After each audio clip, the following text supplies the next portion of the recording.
Welcome to week 4 of our course, where we introduce this topic of biblical theology. I'd like to begin this week with a brief discussion of Hazel and his place in our course, and then touch upon a few introductory matters related to biblical theology, where we are going to camp for the next few weeks. First, let me put Hazel in historical context, because that's really one of the serious limitations of the work. I'm having you use it because it's easily available and inexpensive and introduces a lot of issues, but it has some chronological limitations. You'll probably notice the book was written in 1978 and hence is almost 4 decades old. This picture of Bill and Hillary will give you a sense of how much time has passed. So it is dated in places. Inevitably, it fails to interact with a lot of the current issues and discussions from the past few decades. And so recognize that it doesn't cover everything. And so we're going to have to kind of supplement with some more discussions along the way. Though he is able to interact with Ladd, the first edition was published just 4 years before he wrote this book, and with Goppelt, whose theology was published in German just 2 years before. There's no mention of a number of works. So I'll start with Guthrie, 1981, which is really dated nowadays. Of Morris, 1990. Zook, which is really a compilation of Dallas Seminary professors, 1994. Ryrie, 1998. Thielman, 2005. Marshall, 2008. Schreiner, 2008. Dunn, 2009. Schnelle, 2009 in the English translation, 2007 in German. Beale, 2011.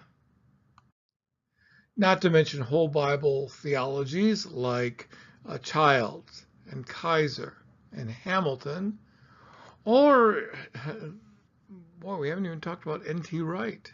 Again, none of that's been written. So a huge body of literature in this field has arisen since Hazel was published. So that's something to be aware of. Nor is there interaction because of this time span as well, with things like canonical criticism, theological interpretation of Scripture, and some of the other contemporary themes, like all the liberationist and feminist kind of theologies that shape at least some of the contemporary discourse. So this is not to say Hazel is not worth reading, but I just want you to recognize its limitations and not to feel like, having read Hazel, you've mastered the discipline.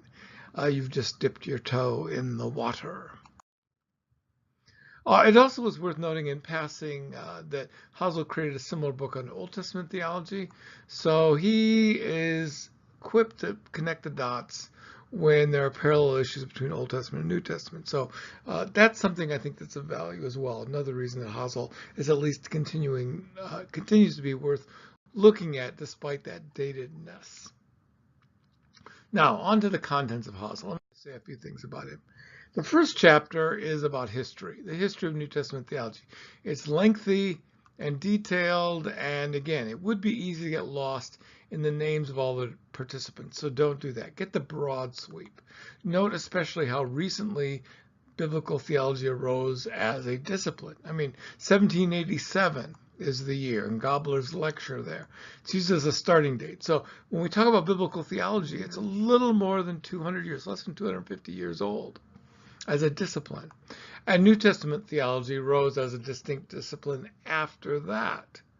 So you see, we're dealing with something that's relatively new, so it doesn't have the deep roots. It doesn't go back, at least in a formal sense, to the Apostolic Fathers or to the early church or any of that.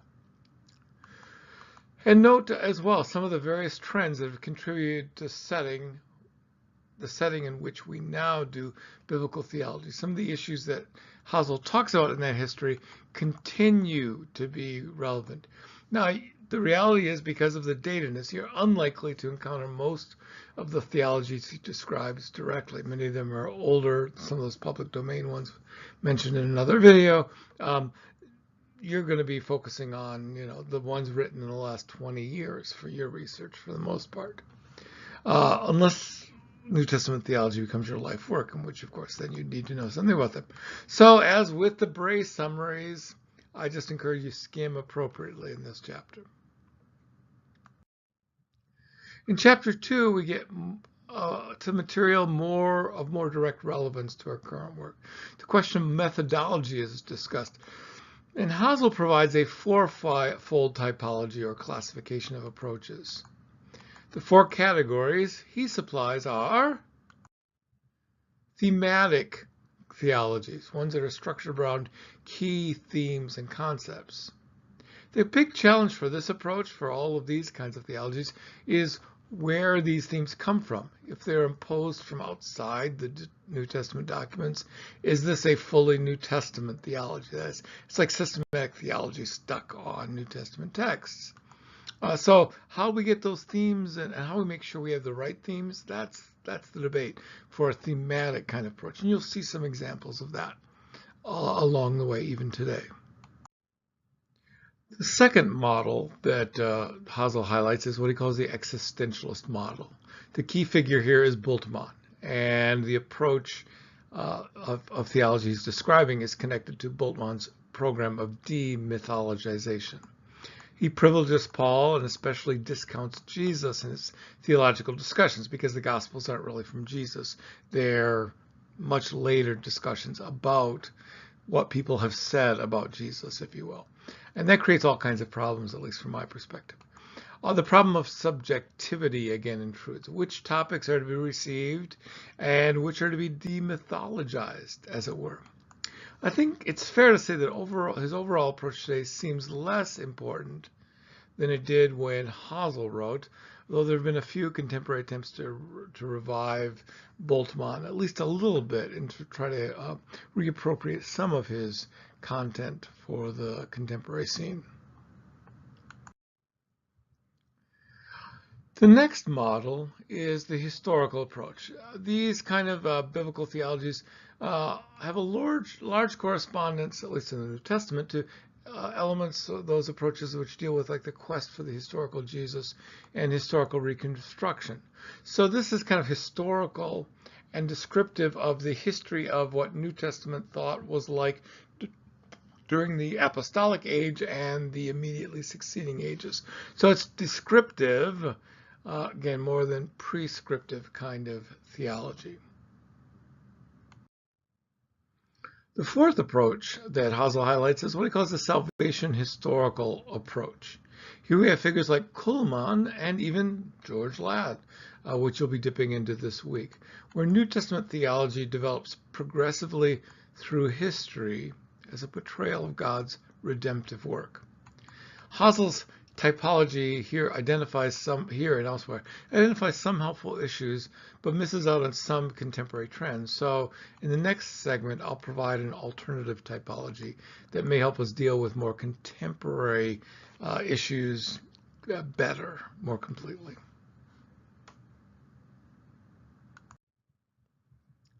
In the third chapter of Hazel, the question of the center of a New Testament theology arises. Is there a central theme, and if so, what is it? Again, many theologies attempt to find a central theme, and that's a very common approach. There continues to be a lot of debate on this topic, however, and we will see varied answers on this question. How we discern a center is critical, and how to balancing that unifying effort, that's an important part, an evangelical understanding of Scripture. It's unified with New Testament diversity, the different foci, the different language, the different perspectives and emphases we find in the New Testament authors is an ongoing challenge.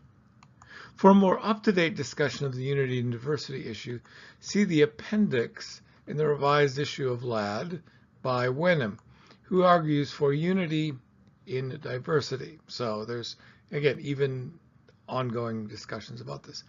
Hazel highlights several approaches to a center, but I want to simply note there are a couple of fundamental questions. What defines a center? Is it that everything must connect to it? That's what I'd call a strong center. Or is it perhaps an organizing structure for our New Testament theology where not everything has to connect to it, but it all kind of orbits around it? That's a fairly strong center. center, or that everything is oriented around or presupposes that center. That's what I call maybe a weak center, right? It's there, but again, it's kind of implicit in many places. Or is it something else? Given diverse settings and purposes, and even the brevity of several New Testament books, we think of Jude, right? Can the entire New Testament be centered on anything other than something vague or generic? That's the whole question. It's center. Question 1. Question 2, related to that, how do we avoid a canon within a canon? Once we propose a center, does everything else get subsumed under it, perhaps in an unhealthy way? So we come up with a center and suddenly we start to twist and distort other things to fit that center. I think history shows that's often been the case. And then how do we connect the center of the Old Testament or the whole of Scripture with the center of the New Testament? Must they be the same or can they be different? And what does our conclusion about that, the relation to Old Testament, New Testament, all that, what does that say about our overall understanding of the discipline of New Testament theology? So there's some big questions. How we think about centers, how they work together, what kind of center it is, how it relates to the larger biblical context. All those issues are out there, and go at it. You can keep debating them today. In chapter 4, Hazel discusses New Testament theology and its approach to the Old Testament. After discussing some extreme cases in both directions, overemphasizing each testament essentially, he provides a series of concepts or ideas which combine the Old Testament to the New Testament. He really doesn't provide an overall rationale for this, but instead suggests we need to draw on various threads to keep the two together. So in other words, he's not got one thing that does it, but he says there's multiple things that together kind of tie the two together. Perhaps the biggest question is about which direction influence flows. Do the two testaments in some sense influence and shape each other and our use of them? So do we read the Old Testament in light of the New Testament?